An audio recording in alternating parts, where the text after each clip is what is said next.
சிறு வயதில் பேரறிஞர் அண்ணாவுக்கும் தலைவர் கலைஞருக்கும் எப்படி நாடகத்தின் மீது பற்று வந்ததோ அதேபோல் தளபதி மு.க.ஸ்டாலின் அவர்களுக்கும் நாடகத்தின் மீது ஆர்வம் அதிகம்.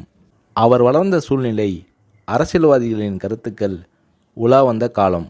அவர் உள்ளத்தில் பதிவான செய்திகளாக இருந்த காரணத்தால் அண்ணாவைப் போல் கலைஞரைப் போல் மு.க.ஸ்டாலின் அவர்களும் 1971ஆம் ஆண்டு நடைபெற்ற பொதுத் தேர்தலில் ஒரு பிரச்சார நாடகத்தை நடத்தினார். முரசே முழங்கு என்று பெயர்.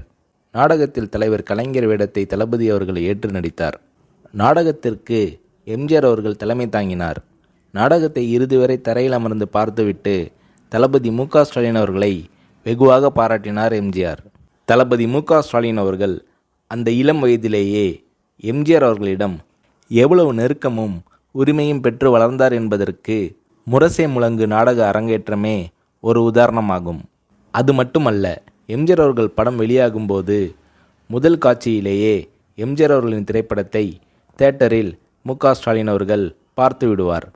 எம்ஜிஆர் அவர்களும் தொலைபேசியில் தொடர்பு கொண்டு, என்ன தம்பி படம் பார்த்தியா, படம் எப்படி உள்ளது என்று ஸ்டாலின் அவர்களிடம் கேட்பார்.